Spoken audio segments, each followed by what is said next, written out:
Chairman sir, मैं आभारी हूं, आपने मुझे महत्वपूर्ण बिल पे बात करने का मौका दिया और मेरी पार्टी और आप मिलकर मुझे जेपीसी का सदस्य भी बनाया था। कल लोकसभा में जितनी भी बहस हो रही थी मैं बड़े गौर से सुन रहा था। हमारे ऑनरेबल मिनिस्टर किरण रिजिजू जी ने काफी बातें वहां पे रखी, आज भी यहां पे रखी। कल हमारे देश के गृह मंत्री भी वहां पे काफी बात रखी। उन्होंने कहा कि ये बिल 2025 का नहीं आता अगर 1995 का एक्ट और 2013 के अमेंडमेंट्स नहीं आते। मैं आपके माध्यम से पूरे देशवासियों को ये बताना चाहता हूं, जब 1995 में ये बिल आई थी और 2013 में जब ये अमेंडमेंट्स आए थे, जो आज भारतीय जनता पार्टी एक क्लेम कर रही है कि कांग्रेस पार्टी ने ये ड्रैकोनियन लॉस लाई थी, कांग्रेस पार्टी ने एक कम्युनिटी को अपीज करने के लिए लाई थी, ये कॉन्स्टिट्यूशन से परे है। ये जो आज बड़ी बड़ी बातें कर रहे हैं और इसका बेसिस बनाया आज के बिल का, मैं इनसे पूछना चाहता हूं कि 1995 में आप क्यों इस बिल का समर्थन किए थे? 1995 में अद्वानी साहब यहां पे थे, मुरली मनोहर जोशी जी थे, सुषमा स्वराज जी थे, अरुण जेटली जी थे, राजनाथ सिंह जी थे, सारे के सारे कंसेंसस के साथ 1995 का वक्फ बिल पास किया था। 2013 में जब ये अमेंडमेंट्स आए थे, जब भी कंसेंसस से पास किया गया था। 1995 में लोकसभा में भारतीय जनता पार्टी की तरफ से बंडारू दत्तात्रेय जी ने अपनी बात रखी थी और राज्यसभा में सिकंदर बख्श जी ने अपनी बात रखी थी। अपनी बात रखने के टाइम पे दोनों भी इस बिल का पूरा समर्थन किया था। उसके बाद में लोकसभा में भी, उसके बाद में इनके 2009 के मैनिफेस्टो में भारतीय जनता पार्टी ये कहती है कि हम रहमान खान कमेटी रिपोर्ट को एग्जामिन करके हम उसको इंप्लीमेंट करने का काम करेंगे। उसी रहमान खान कमेटी के रिपोर्ट के रिकमेंडेशंस के बेसिस पे, और आज ये जो बार बार कह रहे हैं सच्चर कमेटी रिपोर्ट, जिस कमेटी के रिपोर्ट को इन टोटो इन्होंने खारिज किया था, उनके खिलाफ क्या क्या इन्होंने नहीं कहा था, उस कमेटी के रिपोर्ट के खिलाफ इन्होंने क्या क्या नहीं किया था। हम लोगों ने रहमान खान कमेटी रिपोर्ट और सच्चर कमेटी की रिपोर्ट के आधार पर जब 2013 में अमेंडमेंट्स लाए थे, उस टाइम पे इनके तरफ से लोकसभा में शाहनवाज हुसैन जी, राज्यसभा में मुख्तार अब्बास नकवी जी अपनी बात रखते हुए उन 2013 के अमेंडमेंट को पूरी तरह से सपोर्ट किया था। मैं इन लोगों से पूछना चाहता हूं, अगर ये ड्रैकोनियन लॉ था, अगर ये किसी एक कम्युनिटी को अपीज करने का मामला था, अगर ये कॉन्स्टिट्यूशन के परे थे, तो आपने क्यों सपोर्ट किया था? क्यों कंसेंसस के साथ आपने ये बिल पास करने दिया था? आज 2013 के बाद सर 2014 में ये लोग सरकार में आ गए। 2014 से 2024 तक इनको समझ में नहीं आया कि ये ड्रैकोनियन लॉ है। इनको ये समझ में नहीं आया कि कम्युनिटी को अपीज करने के लिए लाया गया है। 2024 में फिर ये बिल इनको 2024 में इनको याद आ गया, वक्फ बोर्ड ड्रैकोनियन लॉ है, कम्युनिटी को अपीज कर रहे हैं। 2024 में याद आया। क्यों 2024 में याद आया? 10 साल क्यों आपको याद नहीं आया? 2024 में इसलिए याद आया क्योंकि 400 का नारा इनको दिए थे, 240 में निपट गए थे। इनको बिल्कुल मेजॉरिटी नहीं मिली थी। इनको अब समझ में नहीं आ रहा कैसे अपना वोट बैंक बढ़ाएं। इनको यह समझ में नहीं आ रहा कौन सा मुद्दा उछालें, तो इन्होंने वक्फ बोर्ड को लेके आया, इस एक्ट को लेके आके कम्युनल पोलराइजेशन करने का काम कर रहे हैं। आप कह रहे हैं कि हम अपीज कर रहे हैं, आप पोलराइज करना चाह रहे हैं। पूरे देश को, पूरी दुनिया को पता है पोलराइजेशन देश में होता है तो किसका फायदा होता है करके। कौन पोलराइज करता है, कौन धर्म की राजनीति करता है, कौन किसी एक कम्युनिटी को विलन बना के उसके खिलाफ में एक नैरेटिव बिल्डअप करने का काम करता है। और ये पूरी बिल मैं दावे के साथ कह सकता हूं और पूरे में तत्व के साथ, लॉजिक के साथ यहां पे अपनी बात रखूंगा, ये बिल टोटली फॉल्सिटी पे है, ये मिस इन्फॉर्मेशन कैंपेन पे है। एक नैरेटिव बिल्डअप करने की पिछले 4 महीने से 6 महीने से कोशिश की गई है। इसमें सिर्फ ये नहीं, पूरा गोदी मीडिया लग गया इनके सपोर्ट में। इनका जो फेक फैक्ट्री है बीजेपी की, जो आईटी सेल है, पूरी लग गई। ये कह रहे मिस इंफॉर्मेशन फैलाने में। मैं इनके सारे जितने ये मैं भी जो बात किया मैं आपके सामने यहाँ टेबल पे रखता हूं सर। आप कह रहे हैं, आप रिजिजू कह रहे हैं कि हम ट्रांसपेरेंसी लाएंगे, गरीब को मदद करेंगे, हम वक्फ बोर्ड को ताकत देंगे, हम वक्फ बोर्ड को कुछ शक्ति देंगे। भैया आप 10 साल पावर में थे, क्या किए? आज वेबसाइट निकाल के देखेंगे, सेंट्रल वक्फ काउंसिल की जो बात कर रहे हैं सिर्फ किरण रिजिजू का नाम नजर आएगा, काउंसिल नहीं है उसके अंदर, काउंसिल नहीं है उसके अंदर। और जो बजट एलोकेट होता था वक्फ काउंसिल के लिए वो भी नहीं दिया गया। वहां का जो स्टाफ था उनको सैलरीज नहीं दिए गए। भारतीय जनता पार्टी के जो रूल्ड स्टेट्स है, कई जगह 10 साल, कई जगह 15 साल, कई जगह 20 साल से है, वहां पे स्टेट वक्फ बोर्ड कॉन्स्टिट्यूट नहीं किए गए। आप अपने शासित राज्यों में वक्फ बोर्ड का नाम नहीं लेते, वहां के वक्फ बोर्ड कॉन्स्टिट्यूट नहीं करते। आज आप कह रहे हैं गरीब मुसलमान को मदद करेंगे, आप कह रहे हैं इसमें ट्रांसपेरेंसी लाएंगे। कितना आप जो असत्यवादी देश के सामने रखेंगे और पार्लियामेंट में रखेंगे। आप हमेशा मिसलीड करने का काम किए हैं।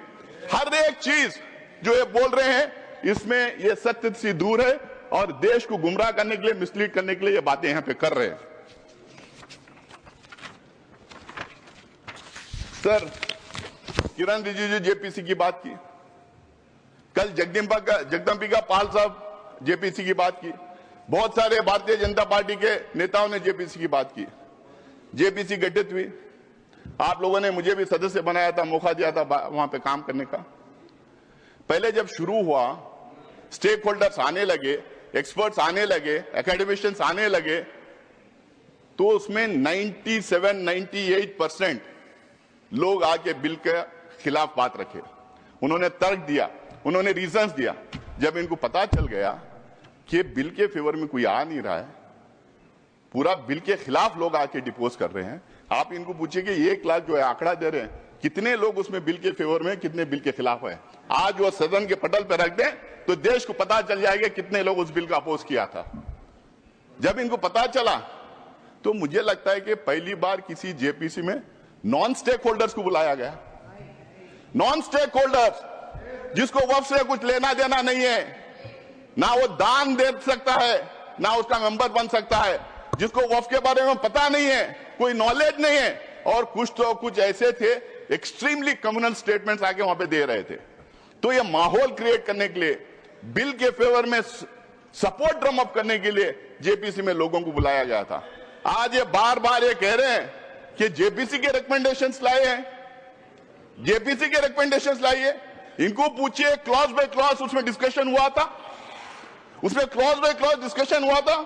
किसी भी जेपीसी का ये मिनिमम बेसिक रिक्वायरमेंट होता है कि वहां पे अमेंडमेंट्स के लिए जो भेजा गया है उसका क्लॉज बाय क्लॉज डिस्कशन होना है। मुझे लगता है कि पहली बार ये 75 years of parliamentary democracy in India में जेपीसी में क्लॉज बाय क्लॉज बिना डिस्कस किए अमेंडमेंट बुलडोज करके इन्होंने लेके आया है। वो पूरी जेपीसी के रिकमेंडेशंस नहीं थे, वो पूरी जेपीसी के रिकमेंडेशंस नहीं थे, वो एनडीए के एमपीज के रिकमेंडेशन थे, वो थोपे हुए रिकमेंडेशन थे। वहां पे अंतर ज्यादा नहीं था, 1-2 एमपीज का अंतर था। आप उठा के जेपीसी की रिपोर्ट में देख ले कितने फेवर में किए, कितने खिलाफ किए। हमारा एक भी रिकमेंडेशन उसमें लाया नहीं गया है। तो अगर वही आपको करना था, जो स्टेक होल्डर जो आए थे, जो वहां पे डिपोज किए थे इसके खिलाफ में, उनका सुझाव नहीं लेना था, अपोजिशन के एमपी का सुझाव नहीं लेना था, जेपीसी गठित ही नहीं करना था। आज जेपीसी की बात कर रहे हैं आप ऐसा करें, हमने इतना बड़ा दिल कर दिया, हमने जेपीसी में भेज दिया। अरे जेपीसी में भेज के किया क्या, उसको और वर्सन किया है। मैं आगे बताऊंगा कैसा कैसा इन्होंने वर्सन किया है। Please sir, I need your protection. Yes please. जब रिजू जी बात कर रहे थे, हम लोगों ने किसी ने बात नहीं किया। प्लीज बैठ करके, ये मत ना समझे कि आप बात करने तो हमारी कैपेसिटी नहीं डिस्टर्ब करने के लिए। प्लीज आप सर उनको बोलने दीजिए प्लीज। सर ये जितने अमेंडमेंट्स अब लाए हैं हमारे कॉन्स्टिट्यूशनल प्रोविजंस के खिलाफ हैं। ये 14, 25, 26, 30 को वायलेट करते हैं। ये इक्वलिटी बिफोर लॉ को वायलेट करते हैं। ये parity in laws for all sections of the people को वायलेट करते हैं। वन नेशन वन लॉ हम नहीं कहते, वन नेशन वन लॉ का नारा बार बार ये लोग देते हैं, उसको ये वायलेट करते हैं। ये यूसीसी बार बार बोलते हैं, उसको ये वायलेट करते हैं। अगर इतना ही है, मैं आज भी यहां कह रहा हूं, कांग्रेस पार्टी की तरफ से मैं कह रहा हूं, एक मुसलमान एमपी उस कम्युनिटी के होने के नाते से मैं कह रहा हूं, इस देश में जितने समुदाय हैं, जितने धर्म हैं, उन तमाम religious centres, religious activity centres, धर्मस्थल जितने हैं, उसके गवर्नेंस और एडमिनिस्ट्रेशन में एक तरफ ये एक तरीके का लॉ होना चाहिए। सबको एक तरीके का लॉ रहने, हिंदूज को, मुसलमान को, सिख्स को, क्रिश्चियन को, पारसीज को, जोरस्ट्रियंस को, सबको एक तरीके का लॉ बनाइए। आप क्यों घबरा रहे हैं उससे? बनाइए लॉ उसके लिए, पर्सनल लॉ छोड़ के बाकी के सब गवर्नेंस एंड एडमिनिस्ट्रेशन में एक तरीका लॉ होना चाहिए। आप मैं आगे बताऊंगा और पार्लियामेंट के पटल पे मैं देखूंगा किस तरह से अलग अलग समुदाय में ये भेदभाव कर रहे हैं, किस तरह से ये टारगेटेड लेजिस्लेशन है, किस तरह से ये अनफेयर लेजिस्लेशन है, किस तरह से ये मुसलमानों के खिलाफ का लेजिस्लेशन है। आप बार बार कह रहे थे मुसलमानों के खिलाफ नहीं है। मैं दावे के साथ मैं कहना चाहता हूं, मैं आपके सामने प्रूफ दूंगा, यहां पे रखूंगा, ये बिल्कुल टारगेटेड लेजिस्लेशन है। आप इस देश में आप ये मैसेज देना चाहते हैं कि यहां पे एक कम्युनिटी को बिल्कुल सेकेंड क्लास ग्रेड का सिटीजन हम बना के रखेंगे। आप जिस तरह के लॉस लेके आ रहे हैं, वो धर्म के आधार पे आप लॉस लेके आ रहे हैं। ये पहला नहीं है। कल कोई सीएए एनआरसी की बात कर रहा था, यहाँ अमित शाह जी बैठे हैं, जब उस हाउस में हम लोगों ने सवाल किया था तो इन्होंने बोला था क्रोनोलॉजी से समझिए, ये सिर्फ सीएए नहीं है, इसके साथ एनआरसी और एनपीआर जुड़ेगा। जब इनसे सवाल पूछा गया था तो बोले नहीं, इससे लिंक्ड है। आप कह रहे हैं कि हम धर्म के आधार पे हम किसी की सिटीजनशिप छीन नहीं रहे, लेकिन धर्म के आधार पे आप सिटीजनशिप रोक रहे हैं। ये पहली बार हिंदुस्तान की कॉन्स्टिट्यूशन में ऐसा हुआ है। मुझे नहीं लगता है कि कहीं ऐसा और हो रहा होगा। उसके बाद में 1991 का सेटल्ड क्वेश्चन है sir, 1991 places of worship act का सेटल्ड क्वेश्चन है। उसमें इनके लोग हाई कोर्ट में चले जाते हैं, सुप्रीम कोर्ट में चले जाते हैं उसके खिलाफ। इनके पार्टी के ऑफिस बेयरर्स पिटीशन फाइल करते हैं 1991 प्लेसेस ऑफ वर्शिप एक्ट के खिलाफ में, और मंदिरों के नीचे मस्जिदें ढूंढने का काम करते हैं। आज अगर हमारे देश में हम खोदना शुरू कर देंगे, इतिहास में पीछे चले जाएं, तो किसके नीचे क्या क्या मिलेगा किसको पता है। हम इतिहास को खोदना नहीं चाहिए। बाकी के सारे देश आगे बढ़ने का काम कर रहे हैं, तो हमें इतिहास में जाके खोदने का काम शुरू किए। यहां पे भी उसका प्रोविजन कर दिए। आज किरण रिजिजू जी आप यहां कह रहे थे, भाई हम लोगों ने, सर ये कौन है सर? आप बीच में टिप्पणी ना करें। कौन है सर ये? हाँ बोले इधर प्लीज। जगेश जी सर मैं उससे आगे आऊंगा। अभी किरण रिजिजू जी ने बताया कि वक्फ का मायना क्या है। सर वक्फ का माना दान है, it as simple as that. वक्फ का माना दान है। दान कोई भी किसी को भी कर सकता है। ये बार बार कह रहे थे कि 2013 में एनीबडी कैन डोनेट करके लेके आए। इनको शायद ये पता नहीं, हुजूर मोहम्मद, प्रॉफिट मोहम्मद के जमाने में गैर मुसलमानों भी दान करते थे। बहुत इंपॉर्टेंट सेंटर से जहां पे गैर मुसलमानों ने दान किया है। दान के लिए कोई रोक नहीं है।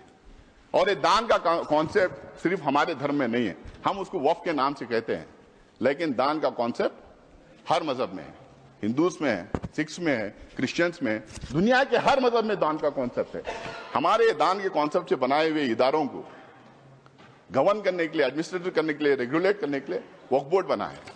ये बात फैलाई जा रही है, क्यों सिर्फ मुसलमानों को वक्फ बोर्ड चाहिए, क्यों हमारा बोर्ड नहीं चाहिए, क्यों सनातन बोर्ड नहीं चाहिए। इतना सोशल मीडिया में इसको फैलाया गया, मुसलमानों को अपील करने के लिए वक्फ बोर्ड बनाए गए। शायद इनको पता नहीं, शायद ये बोलना भी नहीं चाहते।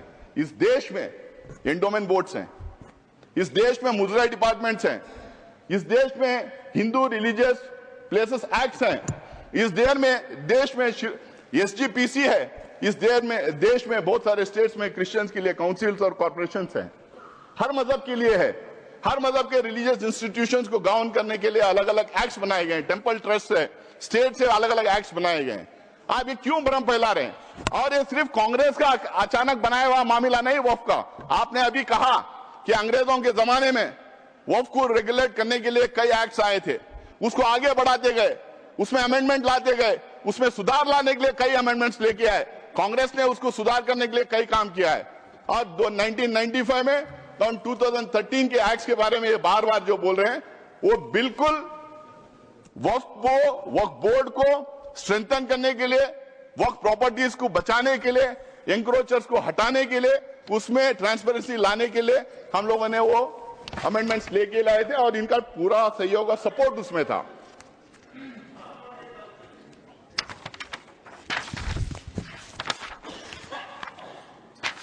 सर, इसमें बार बार ये कहा जा रहा, आज भी ये कह रहे हैं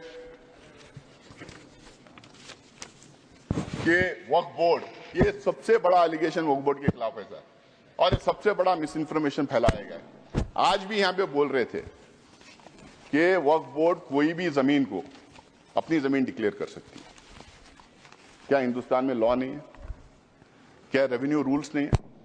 क्या प्रॉपर्टी रूल्स नहीं?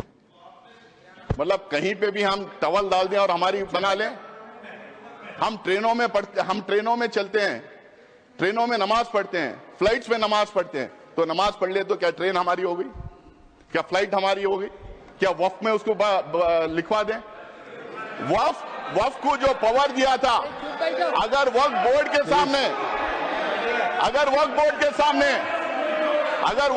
सामने कोई कंप्लेंट आता है, वक्फ बोर्ड के सामने कोई कंप्लेंट आता है तो वक्फ बोर्ड उसकी तहकीकात करती है, उसकी इंक्वायरी करती है, उसके लिए सेट रूल्स हैं। शायद किरण रिजिजू को ये बात पता नहीं कि हर स्टेट उस इंक्वायरी कैसा कराया जाए, हर स्टेट के रूल्स अलग बने हुए हैं। मैं वक्फ बोर्ड का मेंबर पिछले 6 साल से हूं सर, कर्नाटका में 6, अब 7वां साल कंप्लीट कर रहा हूं। तो वहां पे ये पूरा आपको पूरा इंक्वायरी, तो बोले प्लीज पूरा इंक्वायरी होने के बाद में सर्वे कमिश्नर उसको सर्वे करता है, कलेक्टर उसको चेक करता है, फिर उसके बाद में स्टेट गवर्नमेंट को जाता है, स्टेट गवर्नमेंट उसको वेरीफाई करती है, उसके बाद में वक्फ गेजेट उसके बाद में सरकार उसको गेजेट करती है। उसके बावजूद भी अगर कोई संतुष्ट नहीं है तो ट्राइब्यूनल में जा सकता है।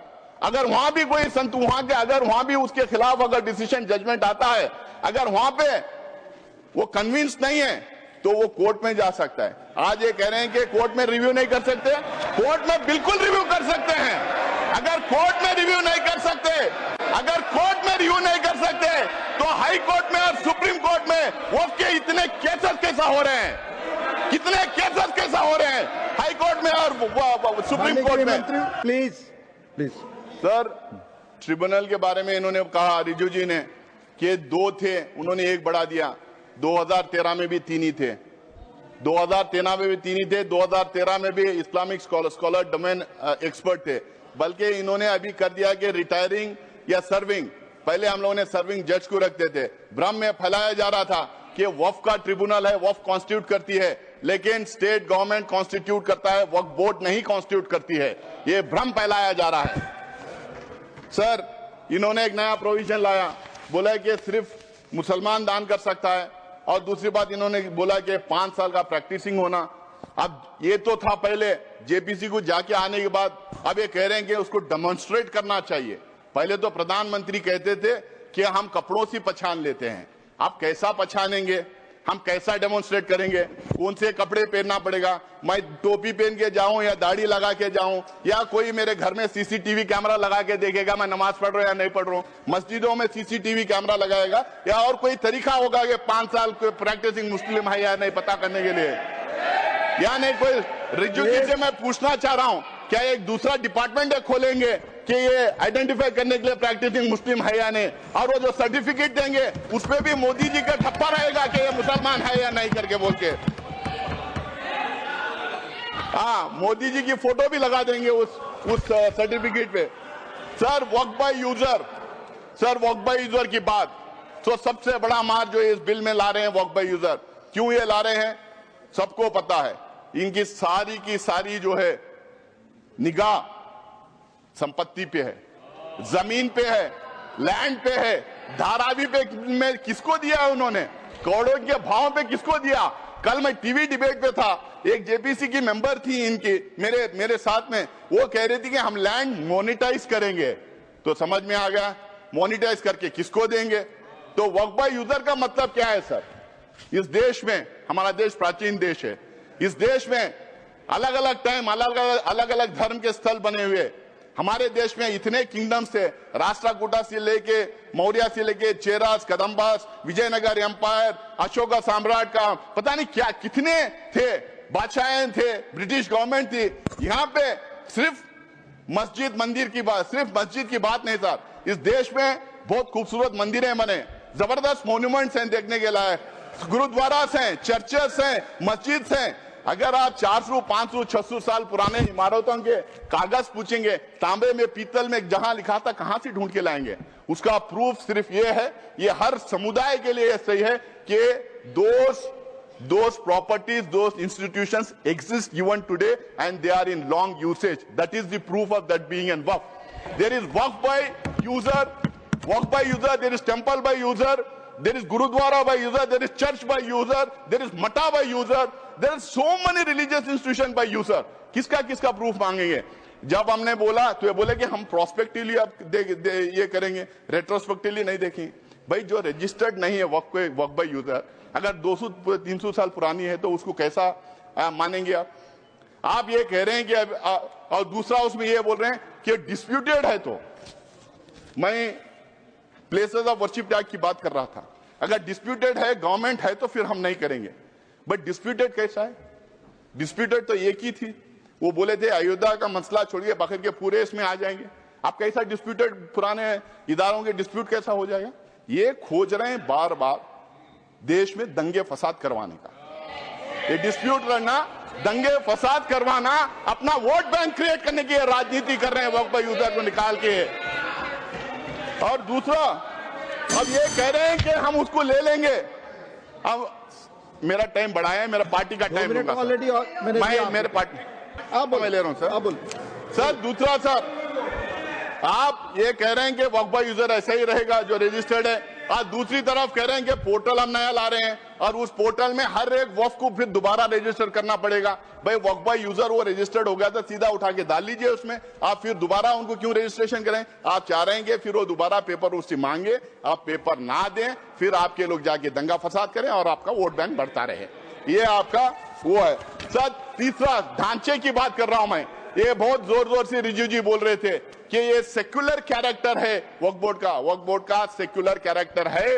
वक्फ बोर्ड सिर्फ एडमिनिस्ट्रेशन और गवर्नेंस नहीं देखती है, वक्फ बोर्ड रिलीजियस अफेयर्स में भी दखलंदाज करती है, रिलीजियस अफेयर्स भी देखती है।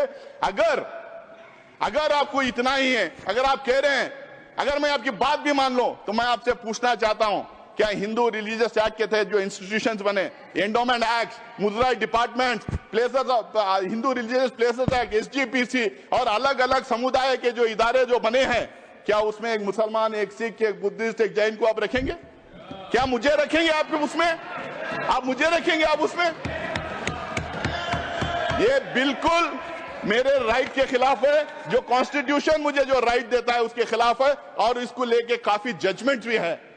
दूसरा सर, मैं उसके सारे को, और ये जो कह रहे हैं, और ये जितने यहाँ पे हैं, यहाँ पे Bihar Hindu religious trust act, Madras Hindu religious and endowment act, Orissa का, तमिलनाडु का, उत्तर प्रदेश का, आंध्र प्रदेश का, सब में साफ लिखा जाता है कि सिर्फ और सिर्फ हिंदू वहां रहेंगे और कोई और दूसरे मजहब का आदमी नहीं रहेगा। जब वहां पे वो एक्ट में ही है, तो यहाँ कैसे आप दूसरे लोगों को देंगे? आप एक्चुअली क्या प्रूव करना चाह रहे हैं? आप लाके क्या हमारे ऊपर भरोसा नहीं? क्या हम काबिल नहीं अब हमारे इंस्टीट्यूशंस को चलाने के लिए? आप हम लोग को सेकेंड ग्रेड सिटीजन बनाना चाह रहे हैं? हमारे ऊपर स्पाइंग करना चाह रहे हैं आप?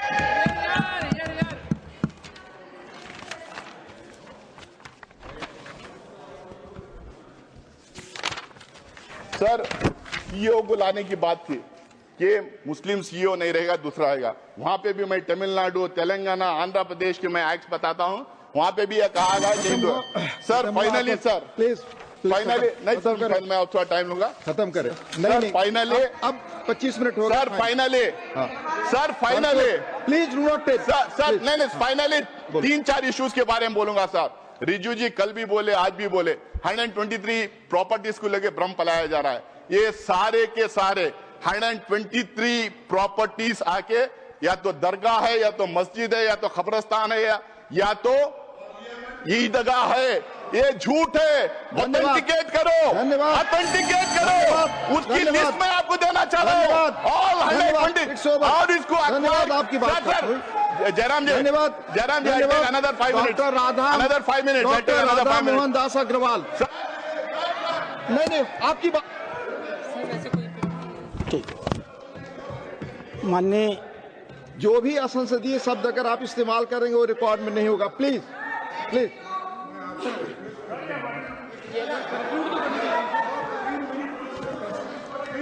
यहाँ जो लिखा हुआ 20 मिनट 20 से 25 हुआ, आपकी पार्टी का समय जाएगा। आपकी पार्टी का समय जाएगा। प्लीज बोले आप। मेरे 2 मिनट पार्टी के समय में दे दो। 2 मिनट में और भाई, खत्म करें। देखो प्लीज साहब, मैं बोल रहा हूँ 2 मिनट में और मेरे खत्म पार्टी करें। के समय में 3 मिनट सर, 2 मिनट में और खत्म करें। सर, ये 123 एकर्स, 123 प्रॉपर्टीज जो बिल्कुल रिलीजियस प्रॉपर्टीज है। ये लुटियंस दिल्ली जब बना रहे थे, न्यू दिल्ली जब बना रहे थे 1910 में, अंग्रेज गवर्नमेंट ने पूरा का पूरा ये एरिया अक्वायर किया था। जब मुसलमान जाके उनके मिले, वो बोले कि ये 123 प्रॉपर्टीज वक्फ के पास ही रहेंगे, पोजीशन उनके पास ही रहेगा, बट गवर्नमेंट का नाम रहेगा जब तक ये सिटी नहीं बन जाती। बनने के बाद उन्होंने दोबारा वापस उसको वक्फ को दिया था। आज भी, जब से लेके आज भी 123 प्रॉपर्टीज ये पोजीशन वक्फ में ही है, बिल्कुल वक्फ में ही है। और जब 2013 में गवर्नमेंट 2013 में जब इसको डी नोटिफाई करने की बात आई, सरकार ने हाई कोर्ट ने सरकार को बोला था कि आप जल्द से जल्द इसका रिजॉल्व करो। तो जल्द से जल्द रिजॉल्व करने के चक्कर में उस टाइम पे डी नोटिफाई किए। आज इन्होंने 1 मैन कमीशन बनाया था, उसका रिपोर्ट सबके सामने क्यों ना रख देते? उसको पारी कर दिया। 2 मैन कमीशन बनाया था, उसका रिपोर्ट रख दीजिए लोगों के सामने, आपको पता चल जाएगा वो प्रॉपर्टीज हैं या ना है। ये झूठ बोलना, लोगों को गुमराह करना, मिसलाइड करना बंद करें। दूसरा सर, ओके सर, ओके खत्म हुआ। सर, दूसरा सर, नहीं खत्म हुआ। हमारे पार्टी का टाइम ले रहे हैं सर। जितना उन्होंने बोल दिया, येलोपी ने बोल दिया, I cannot go on ending. येलोपी ने बोल दिया sir, I cannot go येलोपी on ने ending. बोला। Please, नहीं, conclude, सर, दूसरा, conclude, हाँ दूसरा, conclude, सर दूसरा, conclude. केरला की बात ये करते हैं, कंक्लूड। केरला की बात ये करते हैं, केरला की बात ये करते हैं। मैं इनको ऑथेंटिकेट करने के लिए कहता हूं, वक्फ बोर्ड कभी ये नहीं क्लेम किया उनकी प्रॉपर्टी है। कोर्ट ने 2 टाइम ये डिक्लेयर किया वक्फ प्रॉपर्टी है। तीसरी बार जुडिशियल कमीशन ने कहा वक्फ प्रॉपर्टी है। लेकिन मैं आज भी यहां पे कहता हूं, कांग्रेस पार्टी की तरफ से मैं यह कहना चाहता हूं, जितने गरीब लोग वहां रह रहे हैं, जो फिशरमैन है, पूरे इंडिया की तरफ से मैं कहना चाहता हूं, जो फिशरमैन है, जो गरीब है, जिन्होंने जमीन खरीदी थी, कुछ लोग ऐसे ही रह रहे हैं, उनका इंटरेस्ट प्रोटेक्ट किया जाएगा, उनको वो जमीन दिलाई जाएगी। लेकिन वक्फ बोर्ड को बात करना बंद करें।